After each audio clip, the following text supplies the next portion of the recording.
moving forward, but I understand what you're saying too. So we could do that. That will require a special board meeting. Just so everybody understands. So, well, I think that we need direction from the board before we decide of whether we're bringing on one more student board member, whether we're bringing on two, whether we're going to stack. I mean, I think we just need to. I think if you provide direction to me, and this is not an action item, but if you provide direction, at least we would know how to design. Okay. Can I get a feel of where people are? Or go ahead, Bill. Why don't you go first? And then Sure. I learned from Ava that to continue to participate as a member of the California State or student, anyway, the CSCMA, the State Association, which of course you don't jump into the first 6 months that you're a student board member. You have to be affiliated as a student board member with a school district. My view is to have two, a primary and an alternate, and bring a new student on every year and have the incumbent stay on so that if they were interested in participating, they could. I, much like Rich, for the same reasons, I think there's a value. We can figure out the workload and assignments and allocation, but I think it's very important to provide a fresh student opportunity every year, and the possibility that an incumbent can stay in the whatever that role would be for a period of 2 years. So that's my 2 cents. I think that's a both and, not either or. Understood. Just on Bill's thought, maybe that's what we do is we have we keep two and we rotate a new person in, and the person who was there the year before, maybe they become kind of more of an emeritus status that's kind of shepherding and helping along. But that person, that emeritus person, student board member, might also be the person who then works on the state level. It kind of dividing the things up, if I understood Bill, the way he kind of described it. So yeah, again, I'm okay with having two people. I'm okay with that. I just want to see that way we get more, we have awesome students.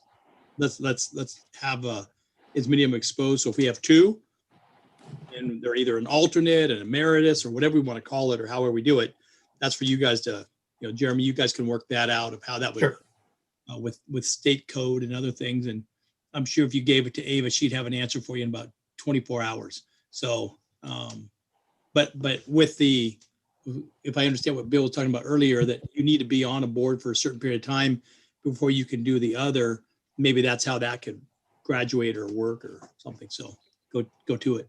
Yeah, and can I get thank you, Rich. Sorry, didn't mean to jump in right at the end. I wanted to get a sense of Malinali, what your thoughts are on kind of the term, 2-year term and process and potential kind of staggering or bringing on 2 board members at a time. Right. So I really like what Bill just proposed, and also Rich. So my thoughts were very similar, because I was thinking that, with 2 members, that one that would be the more senior member could act like a mentor. And as we were all discussing, really guide this person that's coming in, as the new representative, and really sort of show them like the ropes, and, show them, some of their learning process and all of that. But I do like this idea also of bringing in a new person every year, because I think it's really important. And we have schools that are pretty good size. So I think it's really important to create those opportunities, for the students. I would like to point out, just because I just realized I don't think I've mentioned this yet. After I met with President Ahmad, I went back to my colleagues at the state level to kind of present their ideas and be like, I like this. So how plausible is this? And the one thing they did mention is that by having kind of the senior and junior student board members kind of acting in the same term, so both having that 1-year term together, it definitely has in the past led to the junior student board member not really being able to come into the position in their own and kind of lead their own projects in a way that having a shorter kind of mentoring period would have. So that's kind of my just the initial thought that I had is that it might be a little, I guess I'd use the word intimidating, to have the senior member on for a year instead of just the one semester of kind of mentoring. I think if I can interject, I think that I understand what the board is hoping for here. And I'd like the opportunity to see if I can work with Ava to take the direction of the board and also get her feedback on the board policy. So if you guys are comfortable, I'll get with Ava and try to figure this thing out, but I hear what the board is interested in. Okay, sounds good. I just was trying to get a feel from everyone. I didn't hear from Oh, I'm Eric sorry. on kind of just to round it out. Eric, did you have anything else to comment on? I think everybody said great ideas, and I don't know which is the best, and we'll work through those. But one thing to also consider, similar to when a trustee is elected, and then we shortly or even prior to them taking official office, we attend the California School Board Association state conference in December. They also have a student panel and a student newcomer session at that event as well. That's in early December, usually the first week or second week of December. It alternates between the north half and the south half of the state. So we've usually attended when it's in San Francisco. And I think that's a very valuable thing for either a new or a, somewhat a few months experienced student board member. So if we did go with two, maybe one of them could go 1 year and one could go the other, or something like that, as a mentorship or an apprenticeship type of situation. But something else to consider is that they do a lot of training for new school board members. At the same time, they do a lot of training for new student members as well in December. All right, thank you. Thanks for everyone's thoughts. So I definitely support extending the term to a second year. I think that would be helpful. And then I'm interested in exploring staggering, and I think we can make it work. I think there's general support from the board to do that, to have 2 people at a time. We have 5 people. We make it work. I think you can do it. You can do it too, but maybe we try for a year and then we revisit and talk about pros and cons or things. So I'll let you work it out with Jeremy, and let me know if you need anything from me. Will do. Thank you. Thank you. And thank you so much, Ava, for all of the work you did, really investigating what your role should be, looking at the policies, looking at the law, looking at your obligations, how to include other students. I mean, you've been considering a tremendous amount of material. So really impressed with the work that you did here. And I'll echo Stephanie's comment. We have not had a student board member, to my knowledge, step up and participate at the state level. So, I want to acknowledge and admire you that I'd like to have you do it a second year. I would like to have fresh blood as well, both at the same time. And but you have done something in this role that no one has done before, and we are beneficiaries for that. So thank you. Yay. Okay. Thank you very much for that robust discussion.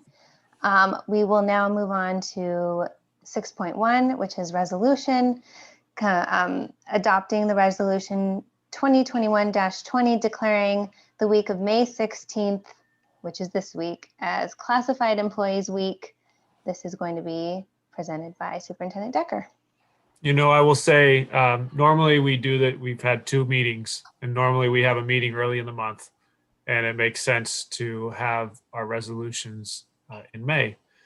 But an oversight going down to 1 meeting per month is that we're potentially taking action on these resolutions after the dates. So next year we'll move these up to the month before May, and we get these before the actual weeks or days take place.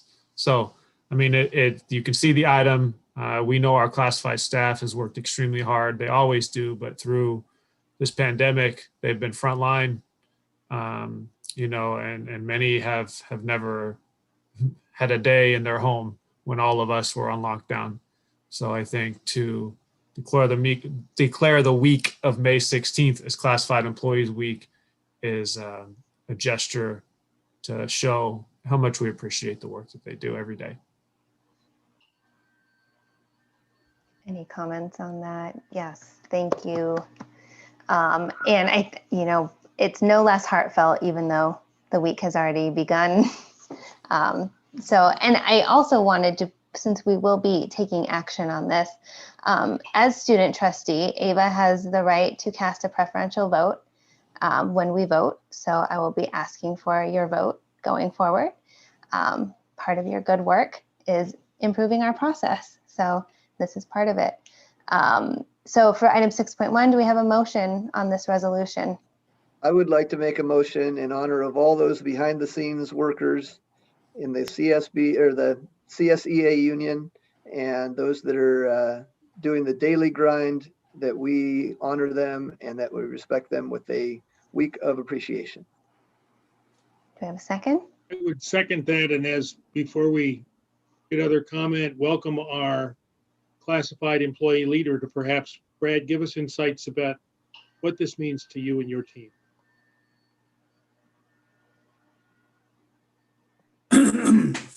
Wow, didn't expect that. Our people oftentimes go unnoticed, and to be recognized is a huge, huge honor. And many of our people do their jobs without even expecting any thanks. And we do it for the kids. And we go above board all the time. And that's the kind of people that CSEA people are. And so we thank you for recognizing us. And I've been passing out buttons to all of the classified staff since Monday. So it just basically says that we're getting it done. Thank you very much. Thanks, Brad. All right, I think we need a roll call vote because it's a resolution. Go ahead, Jen. Stephanie Ahmad, Yes. Rich Carnation, Yes. Bill Adams, Yes. Eric Hates, Yes. Malinali Lopez. Yes. And I'll follow up to ask for preferential vote from Ava Hamelberg. Yes. Thank you. All right, passes 5-0.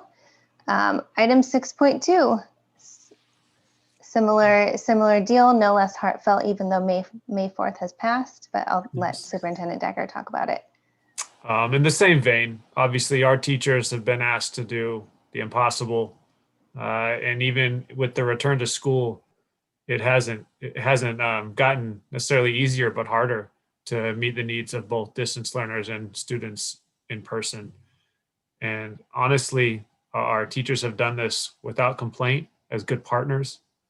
And I think that they should be, I think every parent is saying, man, I appreciate those teachers this year more than any year. I know me as a parent, I do. So just to honor them and say, thank you.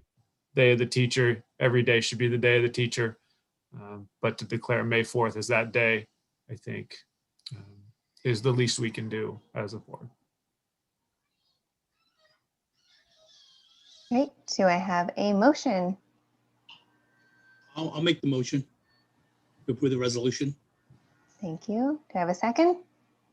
I'll second that. All right.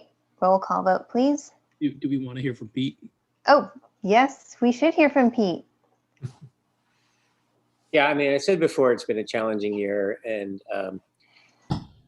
there was no roadmap. We don't have like past practice to look at or what are other districts doing, because everybody was all over the place. And so I'm proud of the work that we did.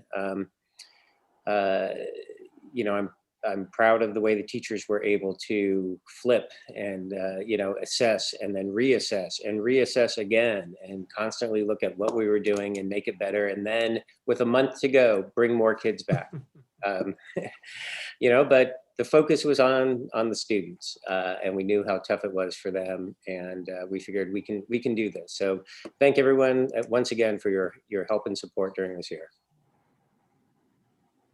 Steph, if I might, Pete, you mentioned when we were recognizing retirees, some of which you've known for a quarter of a century, and you used a phrase which I thought was apropos, but it means something maybe a little different here, that you had fought the good fight, right, with them.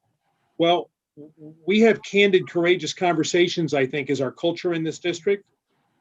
But it's not like some that we read about in the paper, even the last few days, where there's this absolutism, and if they say it, management must be lying. Right? We don't have that. I know there was zigs and zags in the road some time ago, and I just wanted to publicly say, both to you and Brad, right? I think that example starts from the top, right? I know there's conversations we have, and you and the superintendent and the labor negotiators on all the sides have got to work together to carry the message. He has to bring the message to us, and you have to carry the message, both of you, back to your organizations. But it's a good, fair, open, transparent fight, right? A fight for good purposes. And I just wanted to point that out, because when you said it, I thought, that's a good thing that we have that dynamic.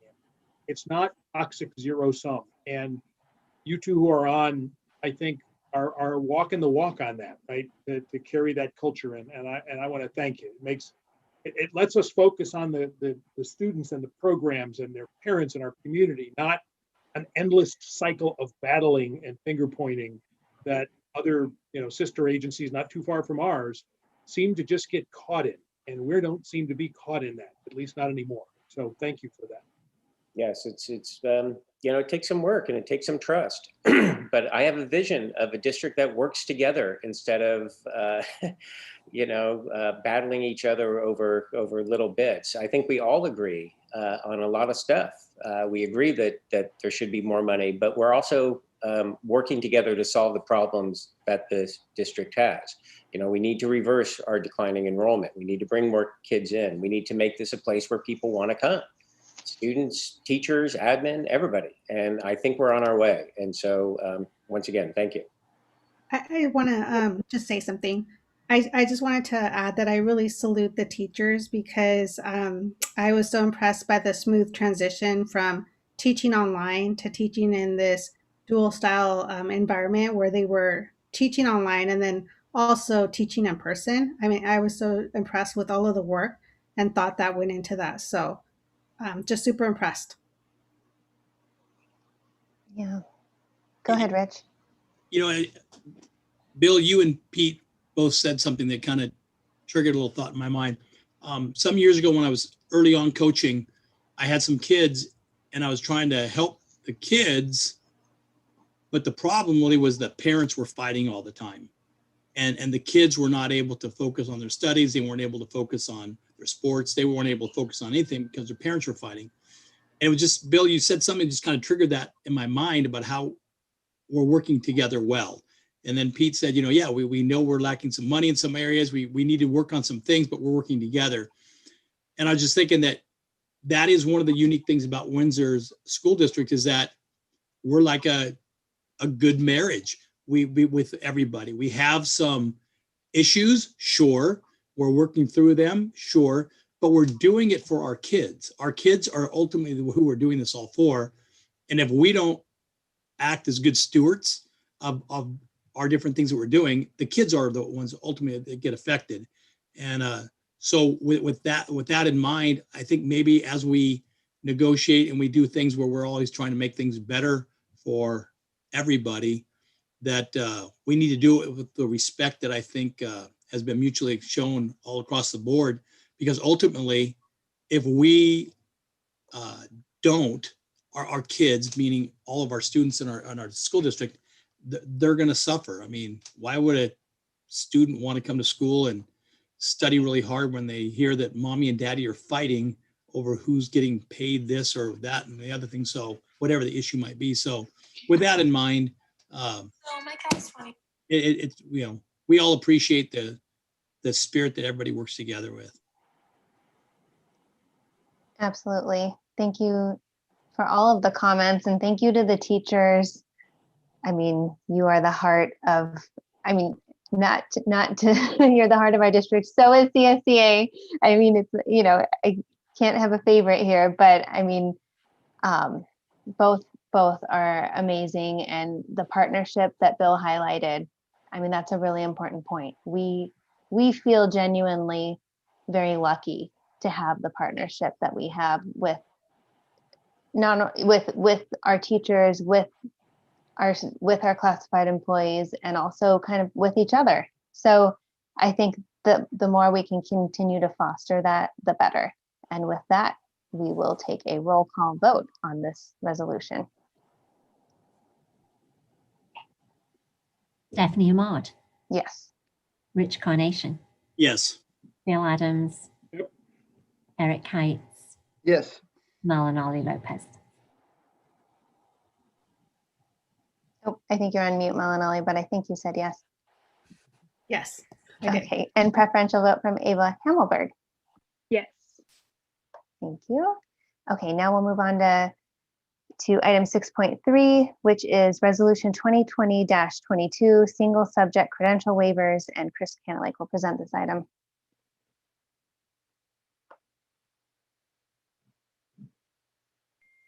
Get that unmuted before somebody says you're muted. There we go. Thank you.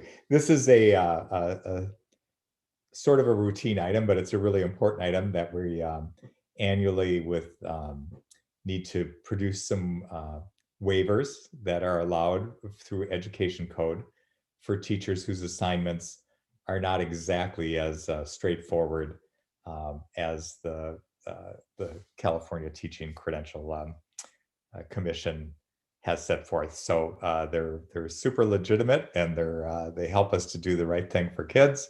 And this particular resolution outlines a few single subject waivers that we need to have in place when the auditors come and look. So appreciate your consideration. Any questions on this item? Don't think so. All right, do I have a motion? I'll make the first motion. Do I have a second motion? I'll make the motion. Second. All right, thank you. And then this is also a resolution, so we will need a roll call. Stephanie Ahmad, Yes. Rich Carnation, Yes. Bill Adams, Yes. Eric Heights, Yes. Malinali Lopez. Yes. And preferential vote from Ava Hammelberg. Yes. Thank you.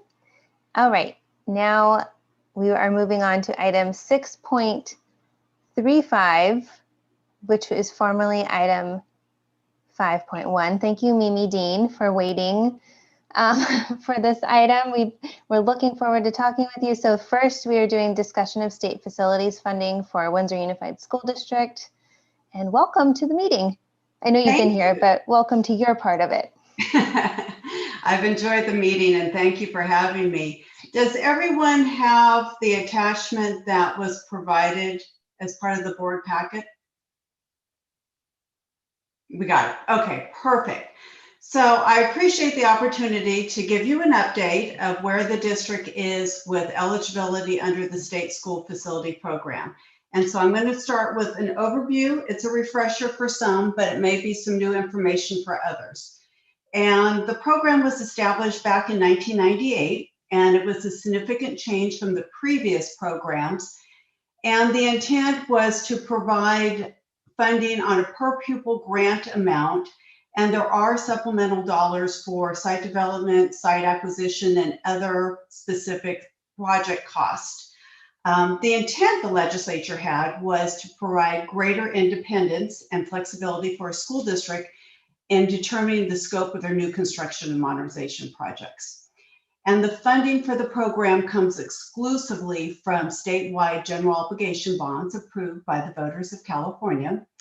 And the State Allocation Board is the board that is responsible for determining the allocation of the state resources from the state general obligation bond issues or other designated funds that have been set aside for new construction and modernization of public school facilities. The State Allocation Board is also responsible for overseeing and administrating the program. And they work as the policy level for the program, and it is administered by the Office of Public School Construction. And the Office of Public School Construction, as staff to the board, reviews and administers the items and is responsible for verifying the information that school districts request and make sure it's in compliance with the various laws for that particular funding source. Then after all of that's done, there is a recommendation. OPSC prepares the board item and makes a recommendation to the State Allocation Board for review and approval. So let's talk a little bit about the application for eligibility and funding. Typically, the majority of the state school facility program is for the funding of new construction and modernization of facilities. And that process is broken down into two steps: application for eligibility and application for funding. Application for eligibility it's approved by the State Allocation Board, and it establishes that the state school district meets the criteria in requesting assistance from the state for new construction or modernization. Eligibility applications do not guarantee state funding. And in order to get the funding, you would now have to go on to the next step, which is filing the application for funding. So each of those new construction and modernization have the two steps. So let's look at new construction, and the eligibility is a district-wide analysis that the state does. You're looking at the existing capacity that a school district has and looking at, is it sufficient for the current students and the projected students in a 5-year projection model. And it is, once we've determined and once the state has determined the baseline eligibility, that is considered baseline. That's your snapshot of time of what your capacity is.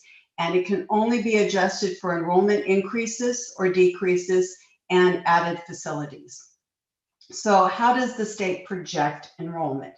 They use the current and historical CBEDS enrollment, and then they use it and project it into what they call the cohort survival method projection, and that projects it out.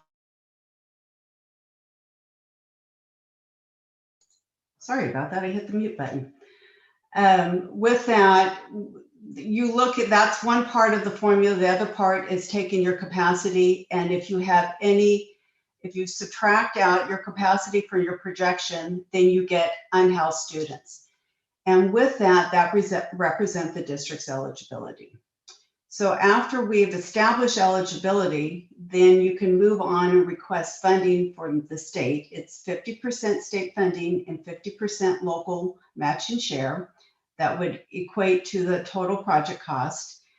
And a school district can request funding after they have acquired a site for a project, if they have a new school planned, and after the plans and specifications have been approved by the Division of the State Architect and also the California Department of Education. On new construction, you have to submit the application prior to occupancy of the facility. So moving down a little bit further here, we're looking at the district's eligibility currently for new construction. So I've done the analysis. Initially, the district did baseline eligibility back in 1999. And it's been updated through the years. And currently looking at the eligibility using the 2021 CBEDS, we're at a negative 716 students at the K-6 level, a negative 291 at the 7-8 level, and a negative 146 at the 9-12 level.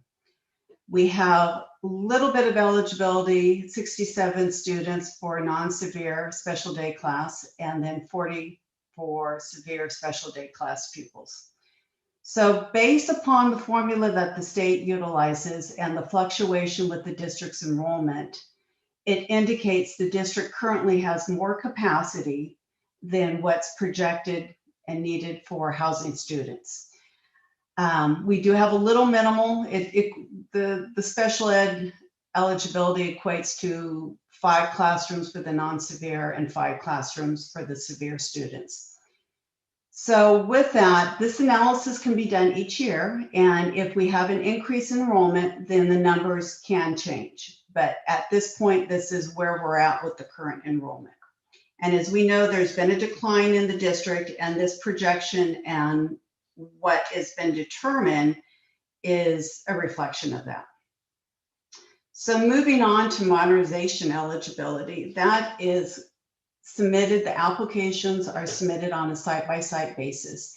Permanent buildings must be at least 25 years old, and portables must be at least 20 years old. Also, another criteria is that you must have students, K-12 students or special education students at that particular facility that you're requesting eligibility for. Then when we submit, the district may submit an application for modernization. On this program, it's a 60% state share and 40% local matching share for the total project cost.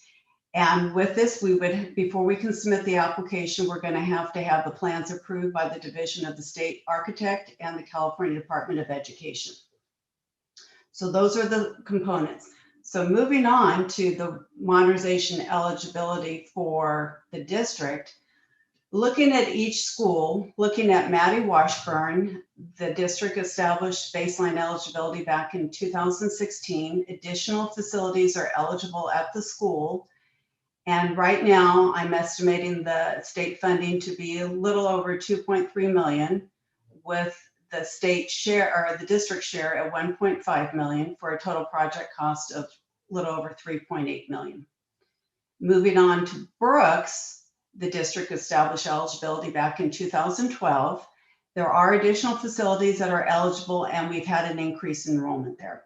So with that, the two combined, we're looking at this estimated funding of 2.5 million state share and district share of 1.7, for a total project cost of 4.2.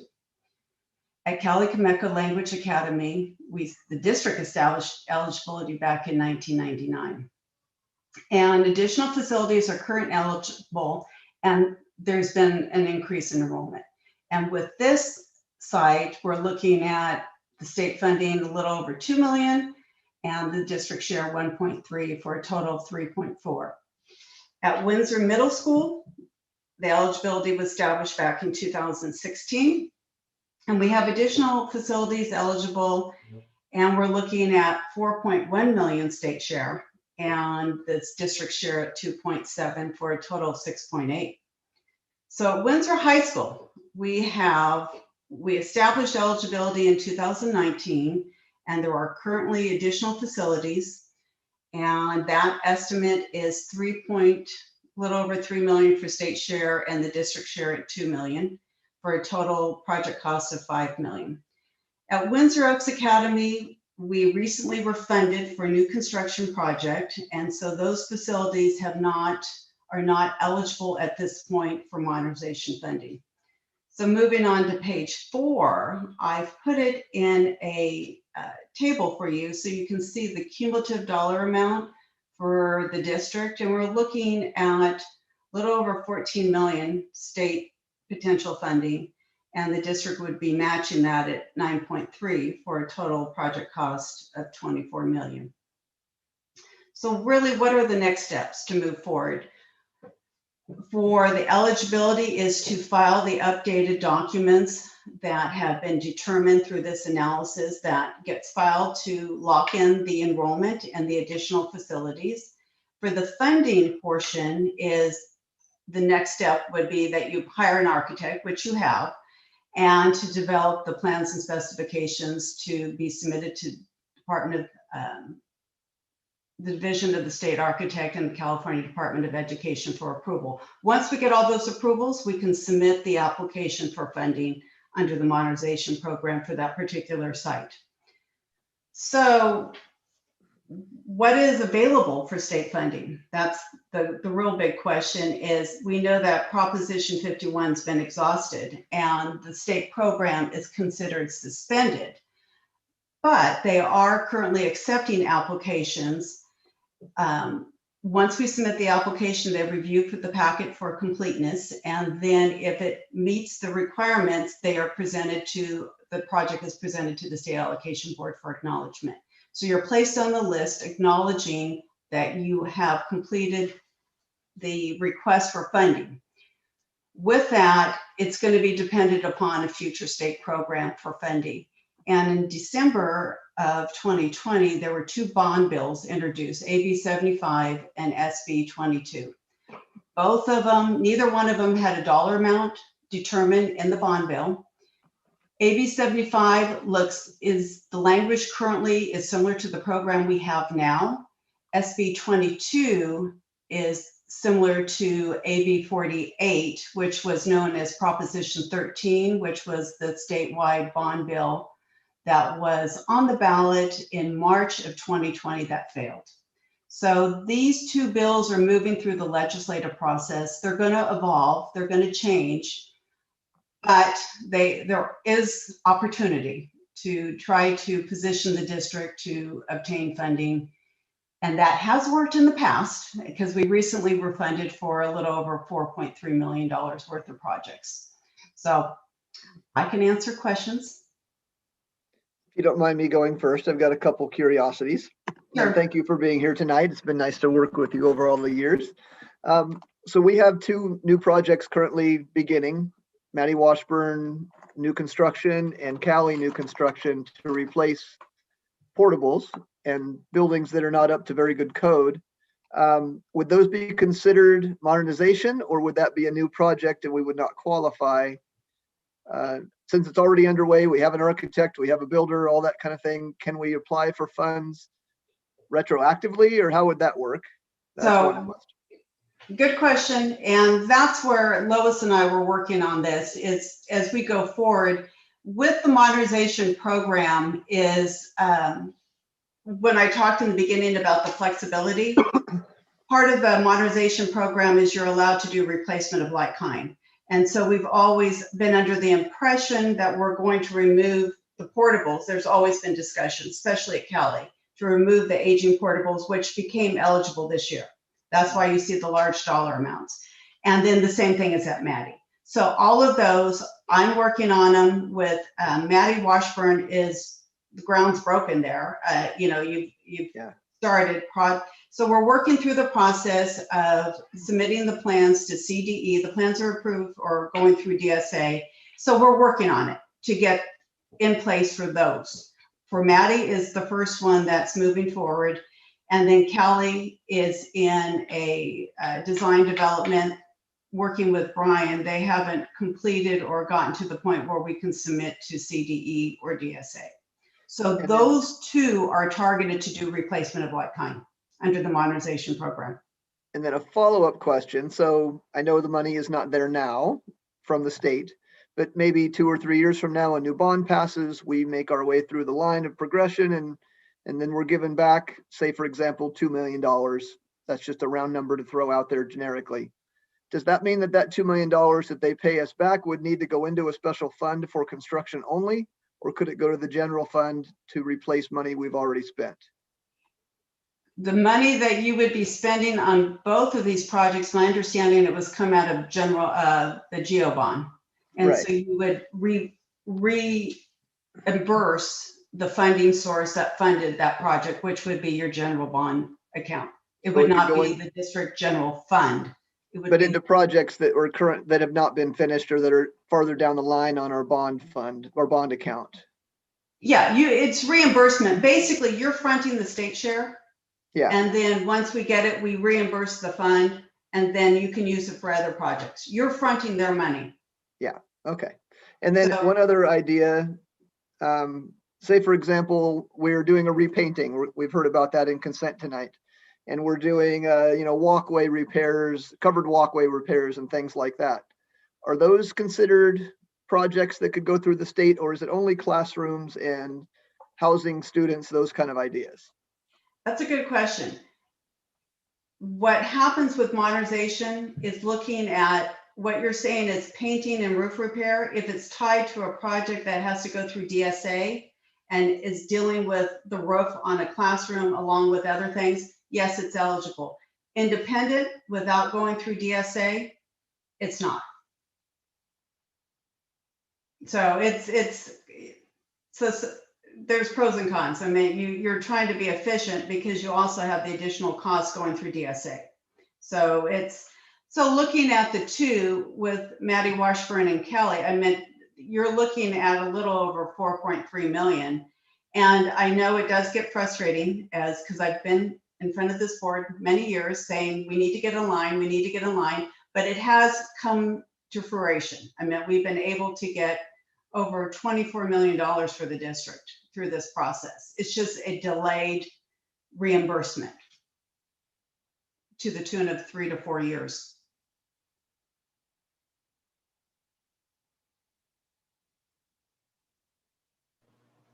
Any more questions? Everybody seems very quiet. I know, it became very quiet. I was just going to ask. I know. You got us at the 2 to 3 to 4 years. Yeah. I know, but it's once we get on the list, and you know, Lois we can talk about this because we had the Brooks project along with the Windsor X Academy. The Brooks was a little, we had Governor Brown made a new requirement on our project before he left office. And so we had to re-justify the project. And CDE worked with us, but it's reimbursement. But in the end, we did get a good chunk of change for that project, even though it is 3 to 4 years down the road.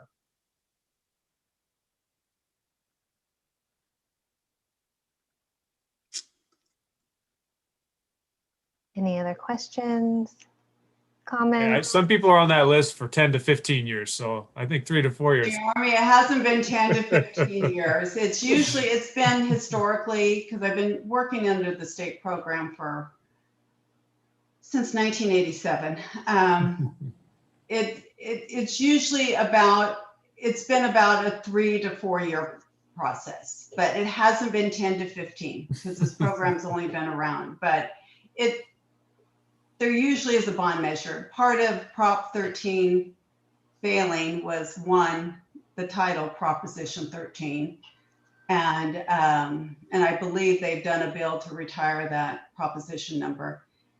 And it was very complicated. That was the other problem with it. So it's not as bad to get in line, but over the years, I mean, when you look at the district and what we've been able to, it's been 26 million. So it's just been a long process. That's all. I think I know the answer to this, but I'm going to ask for all those that are watching at home trying to play the game. Do we get interest on that money that we're waiting for in that 3 to 4 years? No. Come on, Lois, you knew I had to ask. You'd have been disappointed, Lois, if I did not ask. The state will not provide interest. I was okay. I know that they like interest from us when we don't pay them, so I thought maybe we'd get it the other way back. That's a true statement. Maybe half, but okay. Thanks, Mimi. And the resolution that's next is also dealing with these applications, because part of the package is that we have to acknowledge that there's no guarantee for any future state funding. And that's what the resolution is addressing for those projects, the projects that have eligibility. Okay, are we able to move to the resolution? Any more comments on this item? I think we are ready to go. No public comment, right, Jen? No, but because of the YouTube problem, I probably wouldn't know about it, but nothing in my email. Okay, and I will just say so that everyone's aware, there have been some YouTube challenges during the meeting. Apparently it's come down, gone back up. So Jen is recording the meeting via Zoom and is going to post it tomorrow. It says we're live on YouTube. Hopefully we are now, but I know that there was some disruption in the middle, so that we may not have captured all public comments, but as far as we know, there weren't any really on any item this meeting. Okay, so let's move to item 6.4, the resolution. Go ahead, Rich. I didn't know if Malinelli, I don't know if you saw the little tag that she said to her wife by is messing up. Yes, I don't know if she is working on that and then will join us if she can. Vote, so. Sorry, go ahead. It looks like Pete's cat keeps trying to vote. Oh yeah, I'm enjoying that detail. Oh, I missed that one. I missed the cat. Okay, thank you. Julian confirmed that we are live on YouTube, so we are live now. Okay, so item 6.4, could you walk us through the resolution? You already touched on it, but. Yes, the resolution is part of the requirement when we submit the application for funding under the current regulations. And what it is stating is that we have I've listed 5 campuses that we have eligibility for under the state school facility program, and that the district acknowledges that the state is not expected or obligated to provide funding for projects, and the acceptance of the application does not guarantee state funding in the future. And you acknowledge that they could provide funds, and the program could change. We could have to resubmit. And it's basically acknowledging that they're not committed to providing funding in the future. And that is one of the requirements. The board did approve this resolution back in 2013 for the 3 projects that we recently were funded for under Proposition 51. So 2013, 2019 is when we got the funding. So the delay there is it's under 5 years, not 15.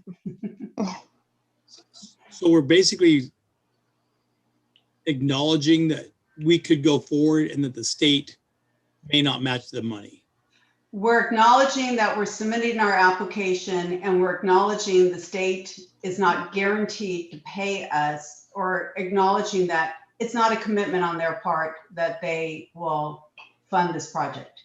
They have to wait until a future bond measure, and the future bond measure could have different language than what currently is in place right now. And if we don't pass this resolution, then what?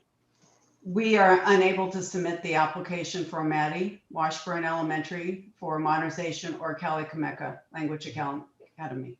Because if we submit it without this, then they will return the package. And if we submit it with it, they might approve it, but not send us any Christmas money. Well, what they're going to do is put you on a list acknowledging you've met all the program criteria that are in place today. Got it. And then if there's a bond, I mean, the target is having a statewide general obligation bond measure in 22. That's really what these 2 bills are looking at, is to try to get something on the ballot.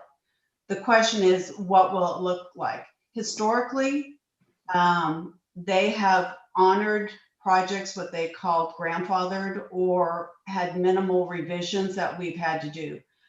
On this last round, the only minimal revision we had to do was reestablish our new construction eligibility for Brooks Elementary.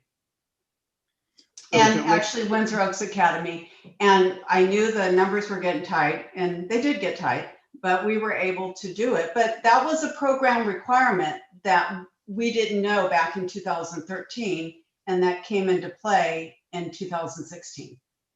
Cool, thanks.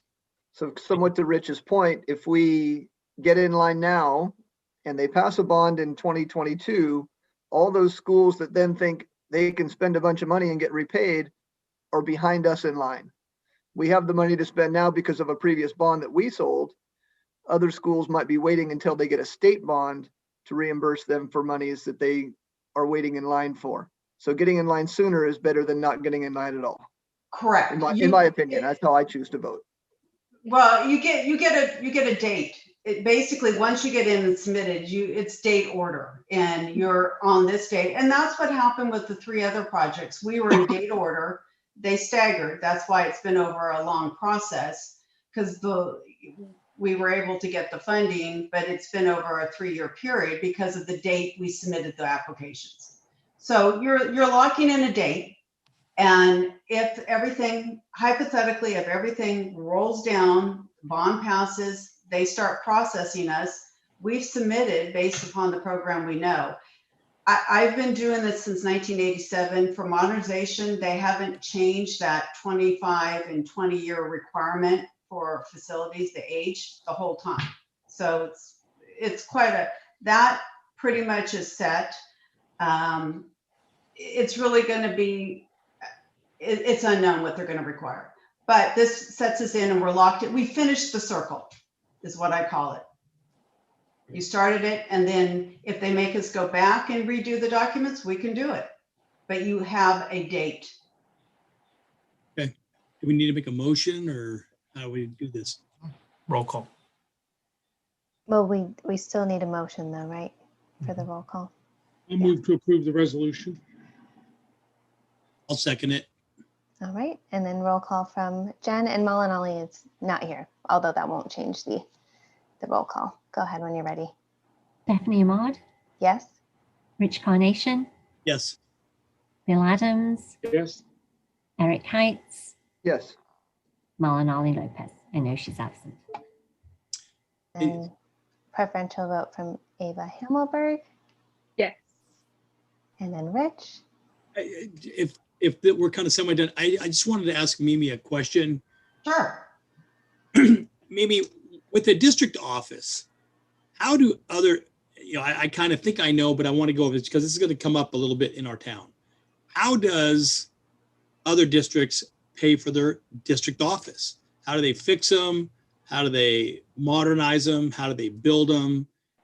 How are we, if we wanted a new district office, how do we fund it? How do other districts fund their district offices?